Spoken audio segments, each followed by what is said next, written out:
பொன்னியின் செல்வன் ஐந்தாம் பாகம் தியாகச் சுடர். அத்தியாயம் 89. வசந்தம் வந்தது. மதுராந்தக உத்தம சோழத்தேவரின் முடிசூட்டு விழா நடந்து 1.5 மாதத்துக்கு மேலாயிற்று. பின் பனிக்காலம் வழக்கத்தை விட விரைவாக விடைபெற்றுக் கொண்டு சென்றது. தென்றல் என்னும் தெய்வரதத்தில் ஏறிக்கொண்டு வசந்த காலம் வந்தது. பைங்கிளிகள் மாமரங்களின் குங்கும நிறத்தளர்களுக்கு அருகில் தங்கள் பவழ வர்ண மூக்குகளை வைத்து ஒத்திட்டுப் பார்த்தன. அரச மரங்களின் தங்க நிறத்தளர்கள் இளங்காற்றில் அசைந்தாடி இசை பாடின. பொன்னை மரங்களிலிருந்து முத்து போன்ற மொட்டுக்களை உதிர்த்துக் கொண்டு குயில்கள் கோலாகலமாக கூவின. இயற்கை தேவி உடல் சிலிர்த்தாள். பூமாதேவி குதூகலத்தினால் பொங்கிப் பூரித்தாள்.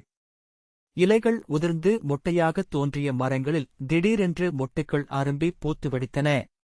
மாதவிப் பந்தல்களும் மல்லிகை முல்லை புதர்களும் பூங்கொத்துக்களின் பாரம் தாங்க முடியாமல் தவித்தன. நதிகளில் பிரவாகம் குறைந்துவிட்டது. கரையோரமாக பளிங்கு போன்ற தெளிந்த நீர் சலசலவென்று ஓடிக்கொண்டிருந்தது. சோழ நாட்டு மக்கள் அகமும் முகமும் மலர்ந்து விளங்கினார்கள். வயல்களில் விளைந்திருந்த செந்நெல்லை அறுவடை செய்து களஞ்சியங்களிலே கொண்டு போய் சேர்த்தாகிவிட்டது.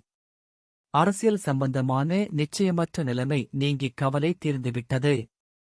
நகரங்களிலும் நாட்டுப்புறங்களிலும் காமன் பண்டிகை கொண்டாடுவதற்கு மக்கள் ஆயத்தம் செய்து கொண்டிருந்தார்கள். ஆலயங்களில் வசந்த உற்சவம் நடத்துவதற்கும் ஏற்பாடுகள் நடைபெற்றன. வீதிகள் சேருமிடங்களிலெல்லாம் நாடக மேடைகள் அமைக்கப்பட்டு வந்தன.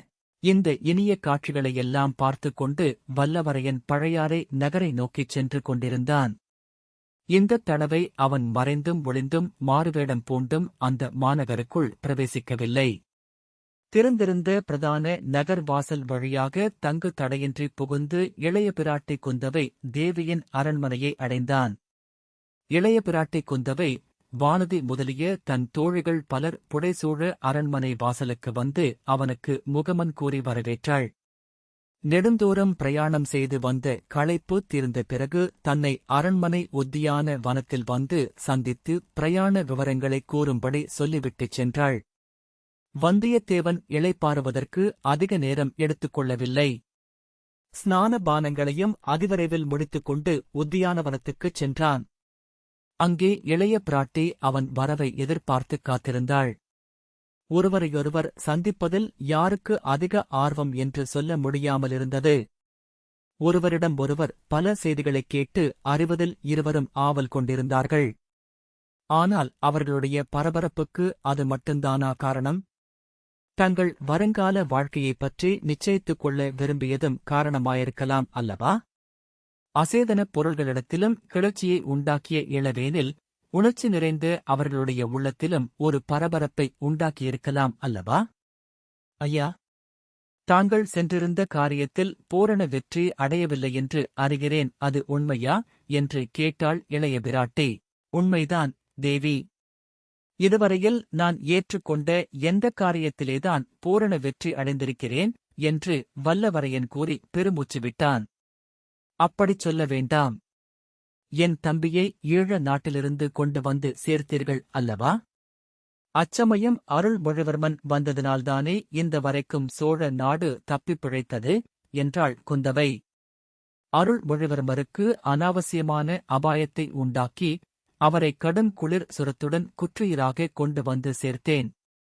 அதுவும் பூங்குழலி மகாராணியின் உதவியினால்தான்.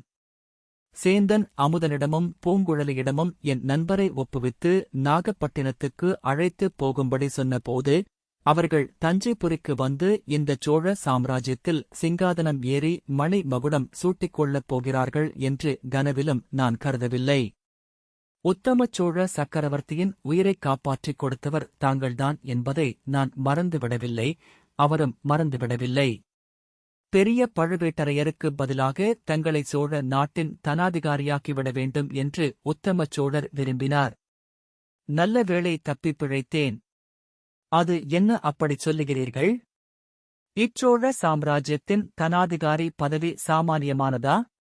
முதன் மந்திரி பதவியைக் காட்டிலும் மாதண்ட நாயகர் பதவியைக் காட்டிலும் பெரியதாயிற்றே. தனாதிகாரியின் தயவு இல்லாமல் சக்கரவர்த்தி கூட எந்தக் காரியமும் செய்ய முடியாதே. தேவி, பெரிய பழுவேட்டரையரின் பாதாள பொக்கிஷ நிலவரையில் ஒருமுறை நான் ஒளிந்திருக்க நேர்ந்தது. அப்போது அங்கே கும்பல் கும்பலாக கொட்டியிருந்த பொற்காசுகளின் ஒளியில் ஒரு சிலந்திப் பூச்சியின் வலையை பார்த்தேன். இறந்து போன மனிதனின் மண்டை எலும்பையும் பார்த்தேன். இனிமேல் அந்த பொக்கிஷ நிலவரை பக்கமே போகக்கூடாது என்று தீர்மானித்துக் கொண்டேன். இளைய பிராட்டி புன்னகை புரிந்துவிட்டு, தாங்கள் தனாதிகாரியானாலும் பொக்கிஷ நிலவரைக்கு போக வேண்டிய அவசியம் நேராது. அந்த நிலவரையில் இருந்த பொருள்களையெல்லாம் செலவு செய்து பெரியதொரு கடற்படை உருவாக்க கப்பல்கள் கட்ட அருள்மொழி தீர்மானித்துவிட்டான். புதிய சக்கரவர்த்தியின் அனுமதியும் பெற்றுவிட்டான் என்றாள். புதிய சக்கரவர்த்தியும் அவருடைய பட்ட மகிழ்ச்சியும் அருள்மொழிவர்மருடன் கோடிக்கரைக்கு சென்றிருப்பதாக தஞ்சையில் அறிந்தேன். ஆம், அவர்கள் போகும்போது தங்களையும் உடன் அழைத்துப் போக முடியவில்லையே என்று மிக்க வருத்தப்பட்டுக் கொண்டு போனார்கள். நான் அதைப் பற்றி வருத்தப்படவில்லை. இப்போது கூட கோடிக்கரை போய் அவர்களுடன் சேர்ந்து கொள்வேன். அருள்மொழிவர்மர் நான் இல்லாத சமயம் பார்த்து கொடும்பாளூர் இளவரசியை கலியாணம் செய்து கொண்டது பற்றித்தான் வருந்துகிறேன். ஏன் யா? தங்கள் நண்பர் என் தோழியை மணந்து கொண்டது தங்களுக்கு பிடிக்கவில்லையா? தெய்வமே, அம்மாதிரி நான் சொல்லவில்லை. நான் அந்த திருமணத்துக்கு இல்லாமற் போனது பற்றித்தான் வருத்தப்படுகிறேன். வானதியை மணந்து கொள்ளக் கொடுத்து வைத்தது அருள்மொழிவர்மரின் பூர்வ ஜன்ம பாக்கியம். தங்கள் தோழி வானதியும் பாக்கியசாலிதான். ஆனால் எதற்காக அவ்வளவு அவசரப்பட்டார்கள்? அவர்கள் அவசரப்படவில்லை, நான் தான் அவசரப்பட்டேன். என் தந்தையும் தாயும் காஞ்சிக்கு புறப்பட்டு போக விரும்பினார்கள். அவர்கள் புறப்படுவதற்குள் திருமணம் நடந்துவிட வேண்டுமென்று சொன்னேன். இதனால் கொடும்பாளூர் பெரிய வேளாரின் மனமும் நிம்மதி அடைந்தது. மகுடாபிஷேக தினத்தில் திடீரென்று தங்கள் நண்பர் உத்தம சோழரின் தலையில் சோழ நாட்டுக் கிரீடத்தை வைத்தது பெரிய வேளாருக்கு பெரும் அதிர்ச்சியை உண்டு பண்ணியிருந்தது. இன்னும் பலரும் அப்போது அதிர்ச்சி அடைந்திருப்பார்கள். எங்கள் எல்லாருக்குமே அது வியப்பாகத்தானிருந்தது. நண்பர்கள் இருவரும் அந்தச் செய்தியை மிக மிக இரகசியமாக வைத்திருந்தீர்கள். தேவி தங்களிடம் மட்டுமாவது சொல்லியிருப்பார் என்று நினைத்தேன். சில மாதங்களுக்கு முன்னதாக இருந்தால் சொல்லித்தான் இருப்பான். என்னிடம் கேளாமல் அருள்மொழி எந்த காரியமும் செய்தது கிடையாது. இப்போது ஏன் மாறிவிட்டார்? சகவாச தோஷந்தான். தங்களுடன் சேர்ந்த பிறகுதான் என் அருமை தம்பி இவ்வாறு மாறிவிட்டான். உள்ளும் புறமும் ஒன்றாக இருந்தவன் கபட நாடகத்திலும் தந்திர மந்திரத்திலும் தேர்ந்துவிட்டான். தேவி, என் பேரில் வீண் பழி சுமத்த வேண்டாம்.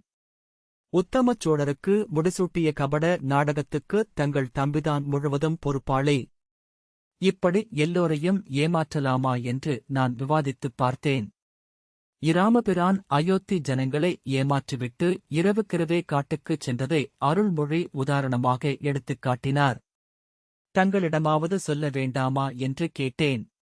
தம் வாழ்க்கையில் ஒரு முறையாவது தங்களிடம் யோசனை கேளாமல் ஒரு காரியத்தைச் செய்து தங்களிடம் பிற்பாடு பாராட்டு வாங்கப் போவதாகச் சொன்னார். தேவி, இளவரசர் செய்தது தங்கள் மனத்திற்கு உகந்த காரியந்தானே? இதைக் காட்டிலும் உனக்கு உகந்த காரியத்தை இனி யாரும் செய்ய முடியாது. என் தம்பிக்குத் தாங்கள் இக்காரியத்தில் உதவி செய்ததற்கு மிக்க நன்றி என்றாள் இளைய பிராட்டி. தேவி, அருள்மொழிவர்மர் சிங்காதனம் ஏறி மணி மகுடம் சூடி உலகாளுவதைப் பார்க்கத் தாங்கள் ஆவல் கொண்டிருந்ததாக நினைத்தேன். முன்னம் அப்படி நான் ஆசை கொண்டிருந்தது உண்மைதான். என் தோழி வானதி அத்தகைய சபதம் செய்த பிறகு அந்த எண்ணத்தை மாற்றிக்கொண்டேன். மேலும் தமையன் கொலை செய்யப்பட்டு மாண்டு உடனடியாக தம்பி சிங்காதனம் ஏறினால் உலகத்தார் என்ன நினைப்பார்கள்? ஆம் தேவி, இலங்கை இராஜ வம்சத்தில் நடந்திருக்கும் பயங்கரமான செயல்கள் அருள்மொழிவர்மருக்கு இது விஷயத்தில் பெரிதும் கலக்கத்தை உண்டாக்கியிருந்தன. ஆனால் அதைப் பற்றிக்கூட அவர் அவ்வளவாக கவலைப்படவில்லை. என் பேரில் அந்தக் கொடிய கொலை குற்றத்தை சிலர் சுமத்த முயன்றபோது என்னை காப்பாற்றுவதற்காகவே சோழ சிங்காதனத்தில் ஏற அவர் உறுதி கொண்டிருந்தார். நல்ல வேளையாக பெரிய பழுவேட்டரையர் அந்தக் குற்றத்தை தம் பேரில் போட்டுக்கொண்டு என் மீது அந்த வீண் பழி விழாமல் காப்பாற்றினார். பாவம், அந்தக் கிழவர் ஒருவர் இல்லாதபடியால் சோழ நாடே வெறிச்சோடிப் போனதாக தோன்றுகிறது. தமையனைத் தொடர்ந்து தம்பியும் போய்விட்டதை நினைத்துப் பார்த்தால் மிக்க வருத்தமாயிருக்கிறது. ஐயோ! சின்னப் பழுவேட்டரையரும் இறந்தே போய்விட்டாரா? நிச்சயந்தானா? என்று கேட்டாள் குந்தவை. நான் அவரிடம் விடை பெற்றுக்கொண்டு புறப்பட்டபோது அவருக்கு உயிர் இருந்தது. ஆனால் செங்குத்தான மலையிலிருந்து கீழே விழுந்து விட்டவர் எப்படிப் பிழைக்க முடியும்? இறந்து போயிருக்கத்தான் வேண்டும். சின்னப் பழுவேட்டரையரின் மரணத்துக்கும் நானே ஒரு விதத்தில் காரணமாயிருந்தேன் என்று நினைக்கும்போது என் உள்ளம் துடிக்கிறது என்றான் வந்தியத்தேவன். ஐயா, அதைப் பற்றியெல்லாம் எனக்கு விவரமாகச் சொல்லுங்கள். மகுடாபிஷேக தினத்தன்று சின்னப் பழுவேட்டரையரை சபா மண்டபத்திலிருந்து வெளியேற்றுவதற்கு தாங்களும் என் தம்பியும் சூழ்ச்சி செய்தீர்கள் அல்லவா? அதில் இருந்து விவரமாகச் சொல்லுங்கள். அதைப் பற்றி என் தம்பியிடம் நான் விவரம் கேட்க முடியாமற் போயிற்று. தங்களிடம் கேட்டுத் தெரிந்து கொள்ளலாமென்றே இருந்தேன். பெண்களிடத்தில் இரகசியம் எதையும் சொல்லக்கூடாது என்று எண்ணித்தான் முன்னாலேயே என்னிடம் சொல்லவில்லை. இப்பொழுதாவது சொல்லலாம் அல்லவா? தேவி, அந்தக் காரணத்திற்காக தங்களிடம் சொல்லாமல் இல்லை. தங்களை ஒரு முறையாவது ஆச்சரியப்படச் செய்ய வேண்டுமென்று இளவரசர் விரும்பினார். அப்படி ஒன்றும் நான் ஆச்சரியப்பட்டு விடவில்லை. நீங்கள் இருவரும் சேர்ந்து இவ்விதம் ஏதோ சூழ்ச்சி செய்து கொண்டிருக்கிறீர்கள் என்று ஊகித்தேன். ஏதாவது தவறு நேர்ந்துவிடக் கூடாதே என்று சிறிய கவலைப்பட்டுக் கொண்டு இருந்தேன். உண்மையில் தவறு நேர்ந்துதான் விட்டது. மிக முக்கியமான காரியம் நிறைவேற்றிவிட்டாலும் அதன் மூலம் நேர்ந்த வேறு விபரீதத்தை தடுக்க முடியாமல் போயிற்று. ஒருவேளை தங்களிடம் யோசனை கேட்டிருந்தால் இந்த மாதிரி நேர்ந்திராது என்றான் வந்தியத்தேவன். பின்னர் சேந்தன் அமுதனாகிய புதிய மதுராந்தகத்தேவர்க்கு பட்டம் கட்ட வேண்டுமென்று பொன்னியின் செல்வர் தீர்மானித்ததிலிருந்து அவர்கள் போட்ட திட்டங்கள், செய்த சூழ்ச்சிகள், நடத்திய காரியங்கள் எல்லாவற்றைப் பற்றியும் விவரமாகக் கூறினான். மதுராந்தகத் தேவருக்கு முடிசூட்டப் போவதாக முன்னாலேயே சொன்னால் அதற்கு பல ஆட்சேபங்களும் இடையூறுகளும் ஏற்படும் என்று அருள்மொழிவர்மர் எண்ணினார். கொடும்பாளூர் வேளாரும் திருக்கோவலூர் மலையமானும் முன்போலவே அந்த யோசனையை எதிர்ப்பார்கள்.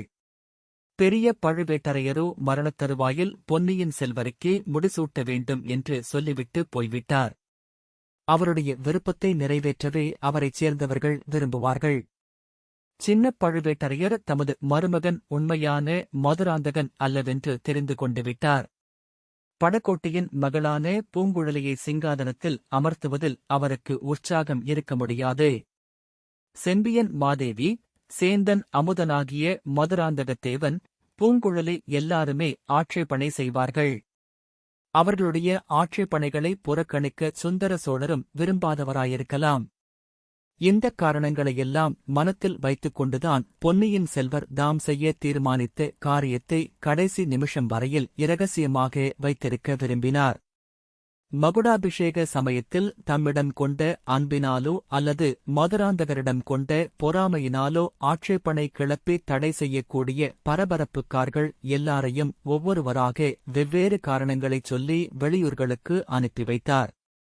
தமக்கு உதவி செய்ய ஒருவர் வேண்டுமே என்பதற்காக வந்தியத்தேவனிடம் மட்டும் தமது அந்தரங்க நோக்கத்தைச் சொல்லியிருந்தார். இருவரும் யோசித்து திட்டங்கள் வகுத்து காரியங்களும் கவனமாகச் செய்து வந்தார்கள். இளன் சம்புவரையன் கந்தமாறன், பார்த்திபேந்திர பல்லவன், கொடும்பாளூர் வேளார் முதலியோர்களை ஊரை விட்டே அனுப்பியாகிவிட்டது. ஆனால் சின்னப் பழுவேட்டரையரை ஊரை விட்டு அனுப்புவது சாத்தியமில்லை. அவர் கையினால் பொன்னியின் செல்வரின் சிரசில் மணி மகுடத்தை சூட்டுவது என்ற பேச்சும் ஏற்பட்டுவிட்டது. அந்தச் சமயத்தில் சேந்தன் அமுதனாகிய புதிய மதுராந்தகர் தலையில் முடிசூட்டச் சொன்னால் அவர் தடை சொல்லாமலிருப்பாரா? அவர் மறுதளித்தால் அது பெரிய அபசகுனமாக கருதப்படும். அதிலிருந்து வேறு பல குழப்பங்களும் ஏற்படலாம். ஆகையால் முடிசூட்டுகிற சமயத்தில் அவரை மண்டபத்திலிருந்து வெளியேற்றுவதற்கு ஏதேனும் யுக்தி செய்ய வேண்டும் என்று நண்பர்கள் இருவரும் யோசித்தார்கள். முழுதும் திருப்திகரமான யுக்தி எதுவும் தோன்றவில்லை. இச்சமயத்தில் ஆழ்வார்க்கடியான் வந்து ஒரு விசித்திரமான செய்தியைக் கூறினான். பாண்டிய நாட்டு ஆபத்துதவிகளான ரவிதாசன் கூட்டத்தார் எங்கே போனார்கள்? நந்தினி தேவி இன்னமும் அவர்களுடனே இருக்கிறாளா? திருப்புறம்பயம் காட்டில் நள்ளிரவில் முடிசூட்டப்பட்ட சிறுவன் எங்கே மறைந்து வைக்கப்பட்டிருக்கிறான் என்னும் செய்திகளை அறிந்து வருவதற்காக முதன் மந்திரியின் சம்மதத்துடன் ஆழ்வார்க்கடியானை அருள்மொழிவர்மர் அனுப்பியிருந்தார்.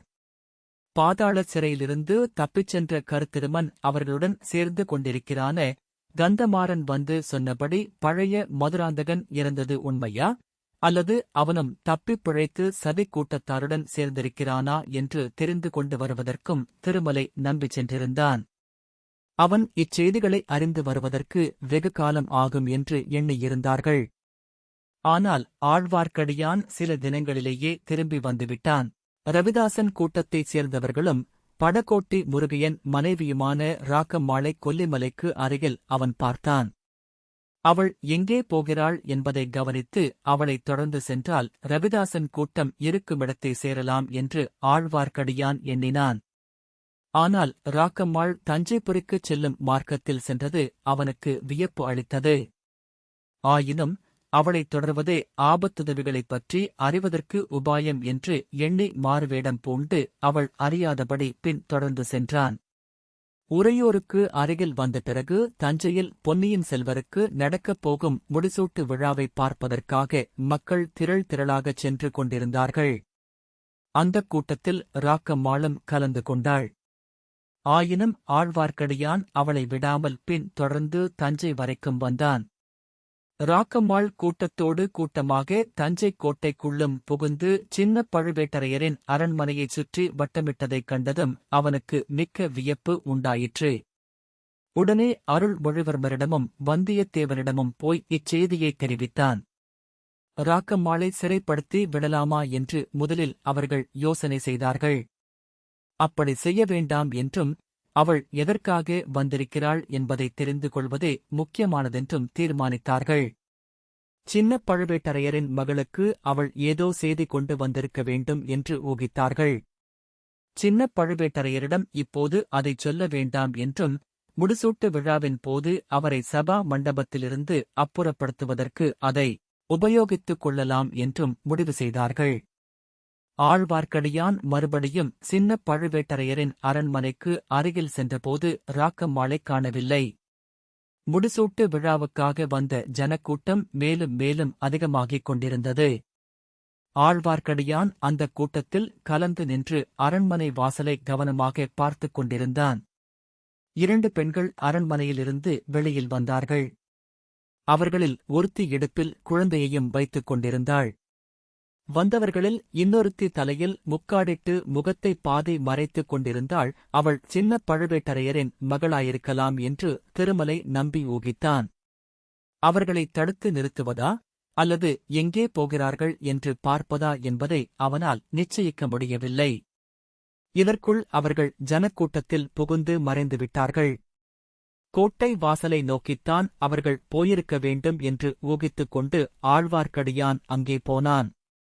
கோட்டை வாசலுக்கு அப்பால் சிறிது தூரத்தில் வைத்திருந்த பல்லக்கில் அவர்கள் ஏறுவதையும் குதிரை வீரர்கள் புடைசூழப் போவதையும் பார்த்துவிட்டான். இனி சின்ன பழுவேட்டரையரிடம் இந்தச் செய்தியைச் சொல்லாமல் தாமதிக்கக் கூடாது என்று சபா மண்டபத்துக்கு வந்தான். அந்தச் சமயம் பொன்னியின் செல்வர் தமிழ் புலவரைப் பார்த்து பேசும் சமயமாயிருந்தது. சின்ன பழுவேட்டரையரிடம் ஆழ்வார்க்கடியான் செய்தியைச் சொன்னதும் அவர் உடனே அவனுடன் கிளம்பினார். தமது அரண்மனைக்குச் சென்று மகளைத் தேடினார். மகள் இல்லை என்று அறிந்து திடுக்கிட்டார். ஆழ்வார்க்கடியான் கூறிய செய்தி உண்மையாகவே இருக்க வேண்டுமென்று தீர்மானித்தார். திரும்பி அவர் சபா மண்டபம் வருவதற்குள்ளே மதுராந்தக உத்தம சோழ சக்கரவர்த்தி வாழ்க என்று கோஷங்கள் கிளம்பின. சபா மண்டபத்தில் நடந்ததை அறிந்த பிறகு இனி அங்கே தமக்கு வேலை இல்லை என்பதை உணர்ந்து கொண்டார். சில அந்தரங்கமான ஆட்களை தம்முடன் அழைத்துக் கொண்டு ஓடிப்போன மகளைத் தேடிக்கொண்டு புறப்பட்டார். தம்முடைய புதல்வி சோழ குலத்தின் பரம்பரை பகைவர்களான பாண்டிய குலத்து ஆபத்துதவிகளுடன் சேர்வதா என்று எண்ணியபோது அவருடைய நெஞ்சம் கொதித்தது. அதைக் காட்டிலும் அத்தகைய மகளைத் தம் கையினாலேயே கொன்று விடுவது மேல் என்று எண்ணி விரைந்து சென்றார். அன்றிரவு உத்தம சோழ சக்கரவர்த்தியின் பட்டாபிஷேக ஊர்வல வைபவங்கள் கோலாகலமாக நடந்து முடிந்த பிறகு ஆழ்வார்க்கடியான் நம்பி அருள்மொழிவர்மரிடம் அன்று மத்தியானம் நடந்த விவரங்களைக் கூறினான். அருள்மொழிவர்மர் வந்தியத்தேவனோடு கலந்து யோசித்தார். ரவிதாசன் கூட்டத்தார் தந்திர மந்திரங்களிலே எவ்வளவோ கைதேர்ந்தவர்கள் என்பது அவர்கள் மூவருக்கும் தெரிந்திருந்தது. முன்கோபக்காரரான சின்னப் பழுவேட்டரையரால் அவர்களுடைய தந்திரத்தை வெல்ல முடியாதென்றும் அவர்களிடம் சிக்கிக் கொண்டு ஆபத்துக்குள்ளாவார் என்றும் எண்ணினார்கள். தமது அருமை மகளையே கொல்லுவது போன்ற விபரீதமான காரியத்தை செய்யக்கூடியவர் என்றும் நினைத்தார்கள்.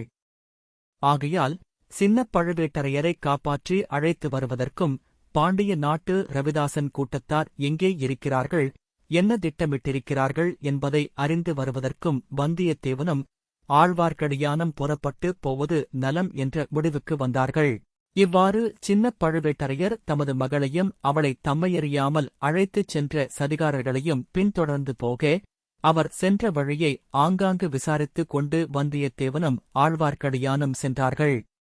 சின்னப் பழுவேட்டரையர் குறுக்கும் நெடுக்குமாக அங்குமிங்கும் அலைந்து விட்டுச் சென்றிருக்க வேண்டும் என்று பின்னால் சென்ற இருவரும் கண்டார்கள்.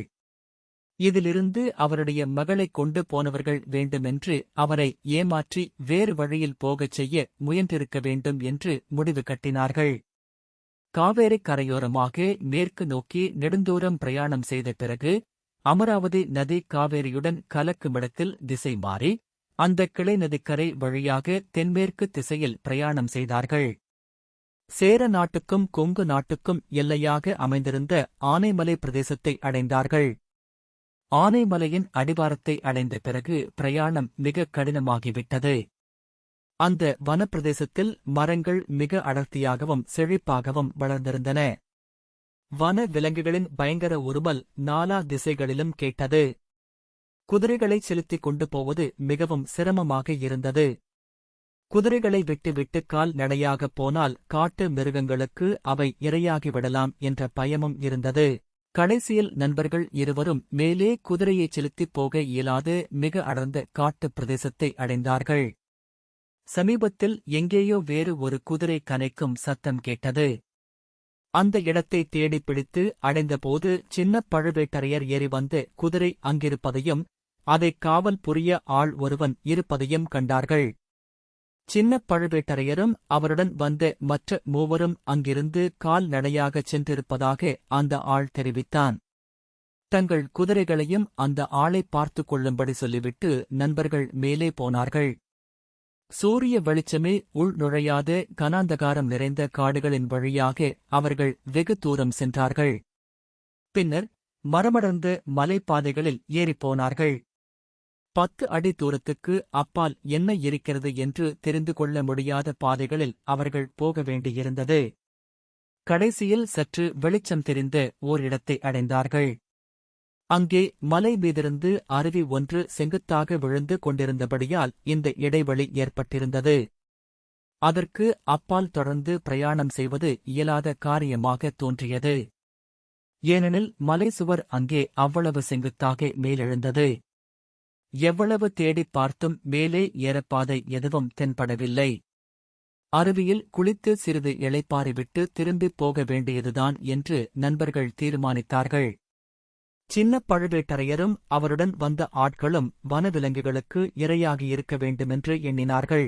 இந்தச் சமயத்தில் அவர்கள் எதிர்பாராத அதிசயமான காட்சி ஒன்றைக் கண்டார்கள். மலை மேலே அருவியின் நெடுவீழ்ச்சி எங்கிருந்து ஆரம்பமாயிற்றோ அங்கே 2 மனித உருவங்கள் தெரிந்தன. போரிட்டுக் கொண்டே அவர்கள் அருவி விழும் இடத்தை நெருங்கி வந்து கொண்டிருந்தார்கள். அவர்களை உற்றுப் பார்த்ததில் இருவரும் தங்களுக்கு ஏற்கனவே அறிமுகமானவர்கள்தான் என்று தெரிந்தது. ஒருவர் சின்னப் பழுவேட்டரையர், இன்னொருவர் அவருடைய மகளை மணந்தவரான பழைய மதுராந்தகர். ஆகா! சண்டை என்ற வார்த்தையைக் கேட்டாலே முகத்தைச் சுளுக்கிக் கொண்டிருந்த மதுராந்தகர் இதற்குள் இவ்வளவு லாகவமாக வாளைக் கையாளக் கற்றுக்கொண்டு விட்டது என்ன விந்தை! காலாந்தக கண்டருடன் சரிசமாக கத்திச் சண்டை இடுகிறாரே! ஐயோ! காலாந்தகண்டர் பின்வாங்குகிறாரே! உண்மையிலேயே களைப்புற்றுப் பின்வாங்கி வருகிறாரா அல்லது எப்படியும் தமது மருமகப் பிள்ளையாயிற்றே என்று தயங்கிப் பின்வாங்கி வருகிறாரா? எப்படியிருந்தாலும் அபாயகரமான அருவி விழும் முனையை நெருங்கி வருகிறாரே! ஐயோ! அங்கே செங்குத்தான அருவிப் பள்ளம் என்பது அவருக்குத் தெரியாது போலிருக்கிறதே! வந்தியத்தேவனும் ஆழ்வார்க்கடியானும் பெரும் கூச்சல் போட்டு அவருக்கு எச்சரிக்கை செய்ய முயன்றார்கள். அவர்களுடைய முயற்சி பயன்படவில்லை. அருவி விழும்போது எழுந்த சோ என்ற சத்தம் 100 சிங்கங்களின் கர்ஜனையையும் 200 யானைகளின் பிளறல்களையும் விழுங்கிவிடக்கூடியது. இந்த 2 மனிதர்களுடைய குரல் அந்தச் சத்தத்தை அடக்கிக் கொண்டு மேலே எழக்கூடுமா என்ன? ஆகவே அவர்கள் கண் முன்னாலேயே அந்த கோரச் சம்பவம் நிகழ அவர்கள் அதை பார்த்து கொண்டு சும்மா இருக்க வேண்டியதாயிற்று. எதிரியாகிய மருமகனை பார்த்து போரிட்டுக் கொண்டு சிறிது சிறிதாக பின்வாங்கி வந்த சின்ன பழுவேட்டரையர் அருவி முனைக்கு வந்து கால்கள் நழுவிச் செங்குத்தான அருவிப் பள்ளத்தில் விழுந்துவிட்டார். அவருடனே போரிட்டுக் கொண்டு வந்த பழைய மதுராந்தகன் பாறை முனையில் வந்து எட்டிப் பார்த்துவிட்டு மறுகணம் மறைந்துவிட்டான். சின்ன பழுவேட்டரையர் கால் நழுவிய இடத்திலிருந்து கீழே இருந்த பள்ளம் சுமார் 3/4 தென்னை மரம் உயரம் இருக்கும். இவ்வளவு உயரத்திலிருந்து விழுந்தவர் உயிர் பிழைப்பார் என்று எதிர்பார்க்க முடியாது. ஆயினும் அந்த மகாவீரருடைய உடலையாவது பார்க்கலாம் என்று எண்ணி நண்பர்கள் இருவரும் அருவிப் பள்ளத்தின் அருகில் ஓடினார்கள். சின்ன பழுவேட்டரையரின் உடலைக் காணவில்லை.